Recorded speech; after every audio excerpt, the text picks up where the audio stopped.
Welcome to the MS&Me Radio Network. The broadcast shows are for informational and entertainment purposes only. They are not designed to provide listeners with specific personal, medical, or counseling advice. Individuals with a medical issue should always consult their healthcare provider. MS&Me is not responsible for content of individual shows. The views expressed by show hosts or the guests are their own. Enjoy the show.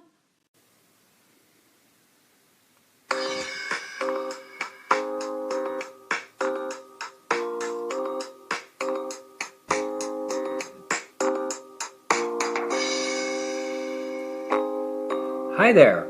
Welcome to the 53rd episode of A Couple Takes on MS. Hi, this is Dan Digman. And hi, it's me, Jennifer Digman. Thank you for coming along today. Right now, I'm going to say it. I realize that the first day of winter isn't until December 21st, but here we are, tail end of October, early November, and it's freezing. Yeah, I mean, not literally freezing, but I am Close wearing... enough.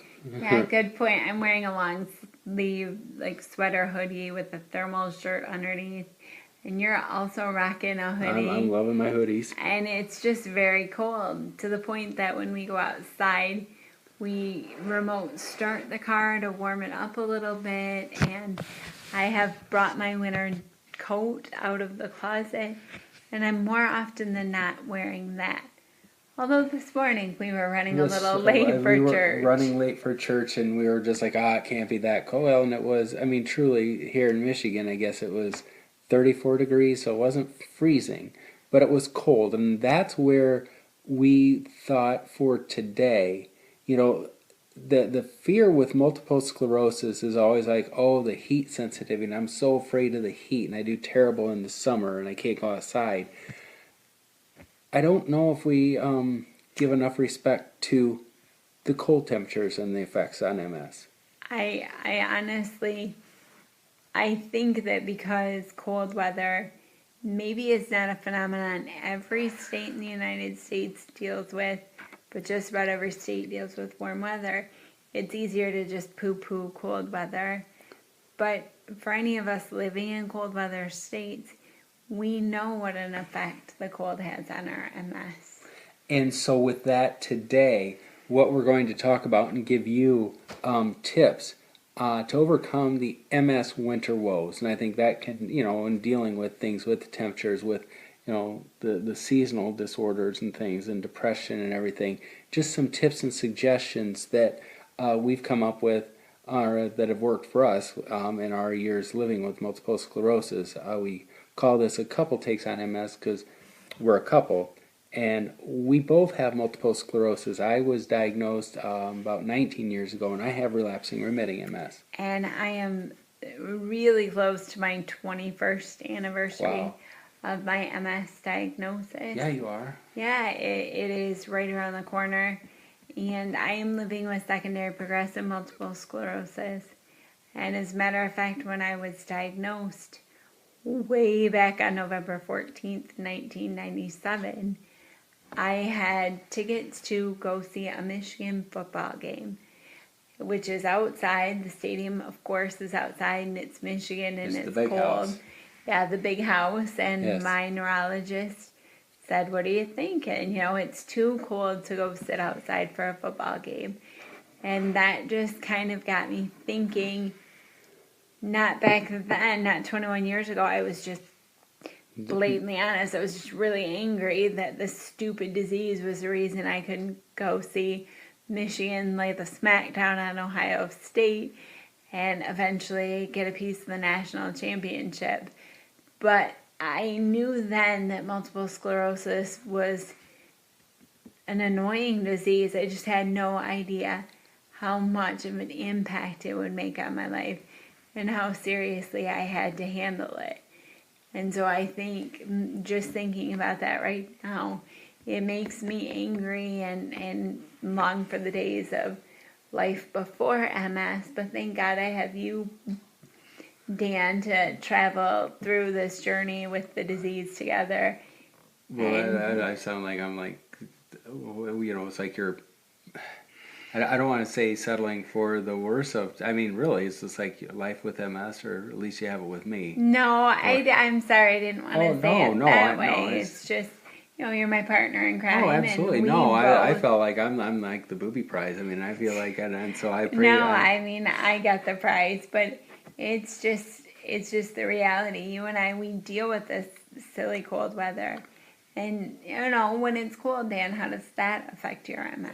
When it gets cold, the reality is my hands are always numb, and so when it gets cold, and it doesn't have to be freezing, but it's just like my hands are essentially useless. I mean, I can still move my fingers and everything, but I truly cannot feel anything in my hands. And so one of the tips and the keys, I don't how it works for everybody else, but I realize that there's heat sensitivities, but I always have to wear gloves in the winter outside. And Which is interesting because I think for a lot of people, having to wear gloves like it dulls your sensation, and if you have some, what's the word I'm looking for, dexterity issues, and then to put gloves on top of that makes it that much worse. But I think I would rather have some dexterity problems where my hands were comfortable, because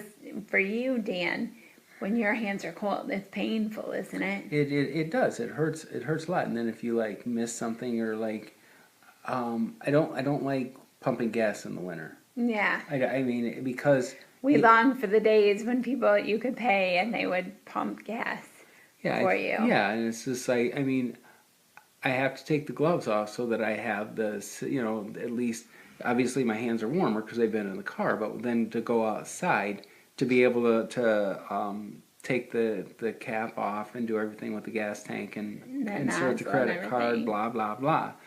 I mean, I have to have the gloves off to have that dexterity, but it's just like then it's like a limited time. It's like, for maybe 20 seconds, 30 seconds, and then my hands get cold and then they don't function. Whereas if I can get the credit card done and all the little delicate things with the dexterity done, then I can put my hands on to actually gloves on to pump the gas. Yeah, so I guess that would be one tip that you would say is just to really have the warm weather, to have the gloves, to have a hat, I because was you gonna do say, lose so much heat from your head. well, and I think that's the big thing. As we talk about this, it's kind of like when I ran and what we talked about in the running things and running outside.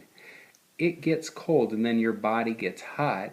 So the key is to always dress in layers, and That's that's a good where point. with what you're doing, because obviously the heat gets to us. For the most part, the bulk of us living with multiple sclerosis, the heat can be overwhelming.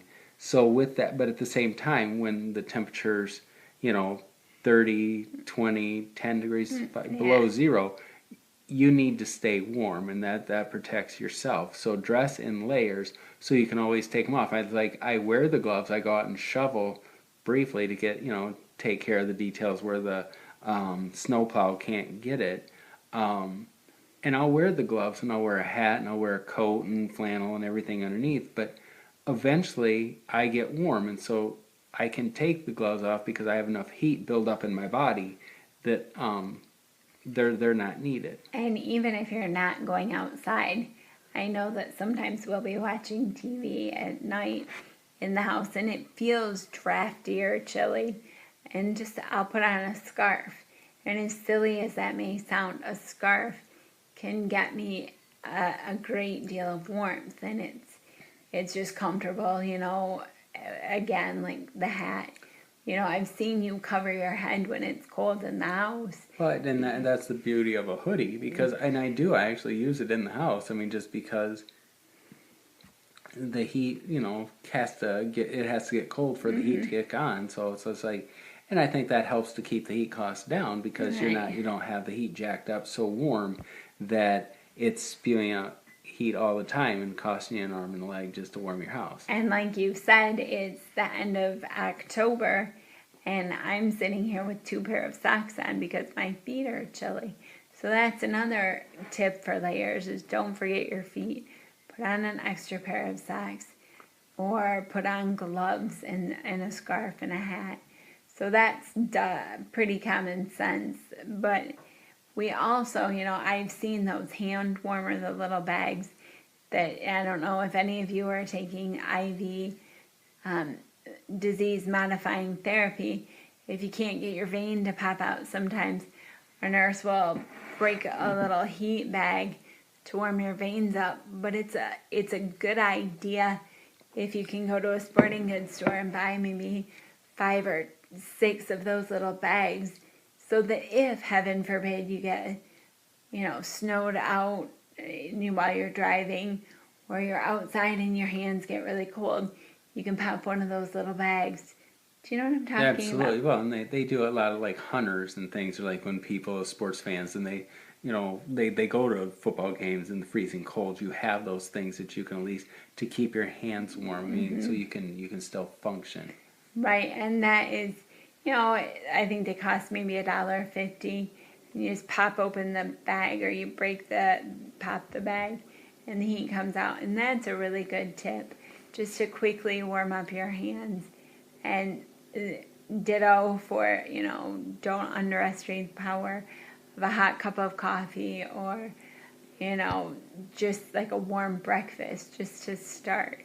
Don't start in the hole. Start your morning being warm and being ready to take on cold weather. Well, and I found that, just even eating like a bowl of oatmeal, I mean, it's just like it doesn't necessarily make me hot, but it's like it's like warming the insides and stuff, and you don't. And I'm drinking coffee. You're drinking coffee right now. I mean, because it's cold, and so we have a nice hot cup of coffee.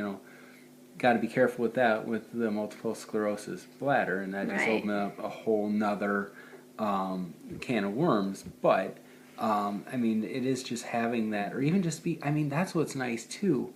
Is just when your hands get cold, as I'm sitting at my desk, working from home, and that back bedroom gets cold. Just having that hot cup of coffee, just to put my hands on, just to warm up my hands, which then kind of helps everything else to warm up. And I don't think that does anything to irritate your MS symptoms. And we both enjoy having a warm bowl of soup or some chili, comfort food at this time of year.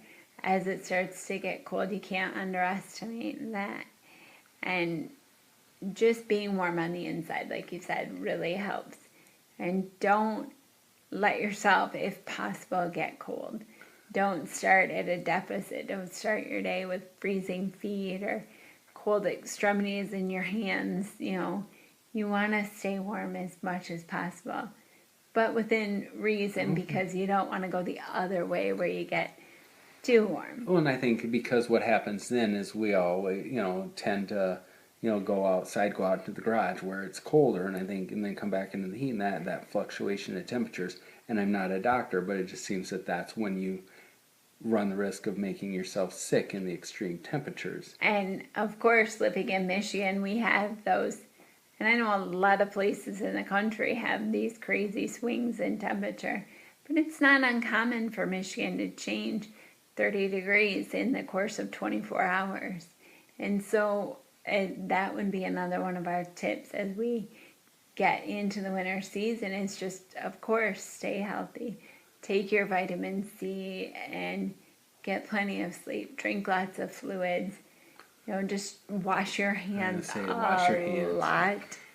That can't be underestimated how important it is to wash your hands and just keep yourself as healthy as possible. And I know you may not have a choice with Mother Nature, but when it's really cold outside, or if it's damp, think about maybe changing your plans so you don't have to tackle that kind of weather. If you're fortunate and you can say, I just don't want to go outside and risk getting sick. Especially because with the winter weather comes, holidays like Christmas or New Year's. You want to stay healthy for as long as you can, so you can enjoy those holidays. Because I know for me, and I don't know how it is for you, or for everybody out there listening, just with the when you get sick, what does that do to your MS symptoms? I mean, for me, I'm nothing.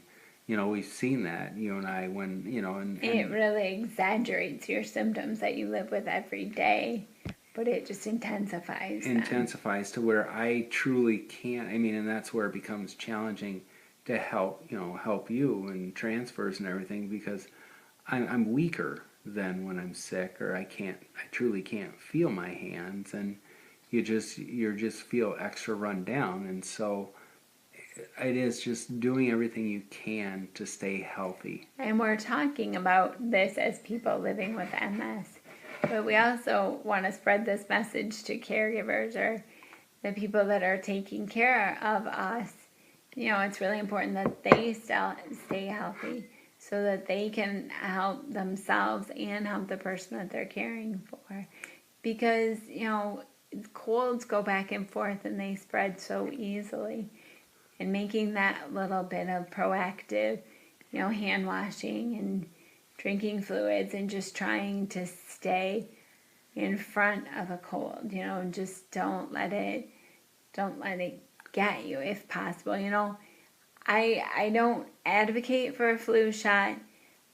I don't say don't get a flu shot. Every person is individual, much like multiple sclerosis treats us all differently. We should talk to your doctor, see if you should consider having a flu shot, just to help you stay that much healthier before any other problems can enter your life. And if things happen and you do get sick, then it's just a key of, take time out, take care of yourself, and combat it as quickly as possible. Yeah, it's like don't let it prolong, and that's where it stinks. Like in the winter, as you're talking holidays and things, just there may be things you have to give up, because it's like don't stretch yourself too far, and don't push it to where you make yourself even sicker, because it is the reality. We're living with chronic illnesses. Yeah, and our caregivers are dealing with people with chronic illnesses, and I think what goes part and parcel with staying healthy is be flexible. Winter is going to put challenges, in front of you if you're living in a cold weather state. You may have days where you wanted to go to the grocery store, but then boom, Mother Nature drops a foot of snow in your community and you're not going to go to the grocery store. Be prepared and be flexible. And if you can't do something, don't look at it like, oh, my MS is holding me back. Just be realistic that it's Mother Nature that's holding you back. Yeah, well, it's just making, being smart about it, or just, and sometimes, like, I think back to when Central Michigan football was in the Motor City Bowl down in Detroit. And it's, Detroit's about a 3-hour drive for us, but we're just like, oh, we can do it. So, we get the tickets. And then all of a sudden, a big ice storm comes through. And we're like thinking, okay, we can do this. We'll go. We're on main roads. There's interstates. There's highways. We'll be able to get down there, etc. But then it hit me that, if something goes wrong, or we get, it doesn't. I'm not even talking a bad accident, but if we slide off the road and go into a ditch, how the heck are we gonna? How are we gonna get you out of the van? How, or just when you start thinking about. It's just, and it's like, what is worth it? And I know that, we'd spent the money on the tickets, but it's just like, well, I think it's worth the investment, to just stay home and lose that money, so you don't end up spending more money.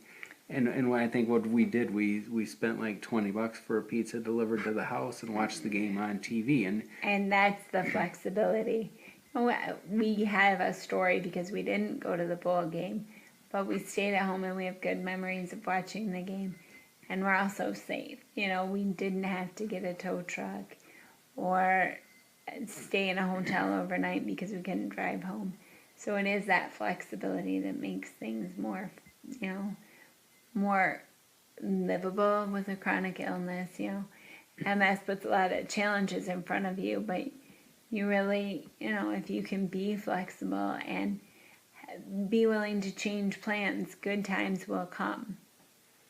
It's just like, with holidays, and that's the thing too. I mean, and be flexible in those plans. Whereas, like, if it starts to snow or it's going to snow, don't worry about going to mom's for the holidays. And that's the beauty of it, is I think when you're dealing with family for the most part, hopefully they'd be flexible in either rescheduling the gathering or um, just taking the year off or celebrating it another time. And speaking of being flexible, that's one thing. I know a lot of us with multiple sclerosis are fresher at the beginning of the day, but you need to be flexible. If you're living in a cold weather state where it snows, sometimes it may take the road commission quite a while to plow. So if you have a doctor's appointment or a visit to your physical therapist, you need to plan those visits a little later in the day. Give the road commission time to clear the roads from the snow and get some salt down there. So you have to be flexible, and your friends also have to be flexible. If you need to alter plans because you don't want to drive your wheelchair when there's 2 feet of snow outside. So I think a tactic to handle the woes of winter is really to be flexible and to be willing to change. Because it is like, as we always talk about, the unpredictableness or unpredictability of multiple sclerosis. I mean, well, let's throw in the unpredictability of winter weather, and then and that's just, because we don't go back to Iowa. We're in Michigan. My family's back in Iowa. We've never planned or never, set to go back. We did that. Yeah, we did at the beginning, but it's like, we just know that the winter roads are so unpredictable. It's just not a standard thing where we will go back to Iowa for Christmas. Instead, we celebrate the 4th of July because there's, and obviously then it's really hot, but at the same time, you're not going to worry about snow or ice in the middle of July to affect your travel plans. So it is just, changing, and I think with multiple sclerosis, that's with you. I mean, until they find it here, but it's with you forever. So it's just like, maybe that's just how you change the traditions or the flexibility, and that's, thank God for many reasons, thank God for my parents, but just that, my parents and my family are flexible, that they make the 4th of July the big family day. Holiday. Yeah. But, it's important to keep moving, not just moving in a car, but just as the winter and the weather kind of changes, it's important to keep moving physically. That can help keep you warm with your circulation, but also keep moving can keep your spirits high. I know that sometimes winter is doldrums because you don't see your family at Christmas, or you are more isolated because you're trapped in the house. Not literally trapped, but you feel like you're trapped in the house. If you exercise, you can get some good feeling endorphins, and that makes you feel a little more powerful and in control. And so instead of being cold, you're moving, so you're getting warm from that, but you feel mentally a little stronger and a whole lot warmer. Well, exactly, and it keeps your body moving, because it's like you can sit there and do all good with your health in the summer because you're moving outside. But yeah, then once we're locked up inside, but you still can get, I mean, as boring as it sounds, I mean, just even walking around the house, and if you can't walk, just even doing that motion, lifting weights, stretching. I mean, the stretching. Using a TheraBand, or, going on YouTube and finding an exercise video, something within your control and something that you can do. I think that really helps to keep you warm, and it cuts down on spasticity because you're stretching those muscles, and you want to be proactive to keep your MS quiet, and both physically and mentally, like we talked about. And obviously when the winter comes, you're probably not going to get a lot of the sunlight, vitamin D, but you take, I'm not saying, I'm not advocating to do medicine, but we take our vitamin D all the time just to get that into our systems. And so, again, we're not doctors, but those are just things that we do just to make sure we have, the regimens that we can get even come winter. Yeah, I mean, just simple things like dressing in layers and having a warm breakfast or a warm cup of coffee. Being flexible with your plans, staying healthy so you can try and avoid getting a cold, and staying active and keep moving. Those are all ways to combat the winter woes. And I'm not looking forward to December 21st when winter starts. I don't look forward to it because I just don't really care to be cold. But like you mentioned earlier, it's cold right now. So don't look forward or, be worried about it getting cold in December. Realize it's cooler now and you need to start taking care of your health and using some of these tips. Well, yeah, it's like taking these steps now so winter doesn't come and say, oh, I better start planning on this. It's like just be proactive on that sense. And the other thing I was thinking, so December 21st, and we don't want that to come, but with every day we go forward to December 21st, we're that much closer to spring and Which warmer weather. starts in March. See, so we're doing well. But you can learn more about this. Check out our website, danandjenniferdigman.com. We will have a link to an article we had written about these tips to help you have something that you can have in front of you, access on your phone, on the internet, to make sure that you have tips to help you to overcome the winter woes. We appreciate you taking the time to check in with us today. Let us know, reach out to us on our website, that's danandjenniferdigman.com. What are your tips for overcoming the winter woes and dealing with MS in the winter time? Both as a person living with the disease or if you're a caregiver for someone who is living with the disease, just reach out to us. You can reach out to us on Twitter. We're at DanJenDig. And we just hope that you can stay warm. And if you're in a warm weather place, what are some of your tips to, just deal with the weather there? We'd really love to hear from you. So thank you again, and thanks to Blue Giraffe Kid for composing the theme music to our show, and thanks to the MS&Me Radio Network for having us on board. Until next time, take care.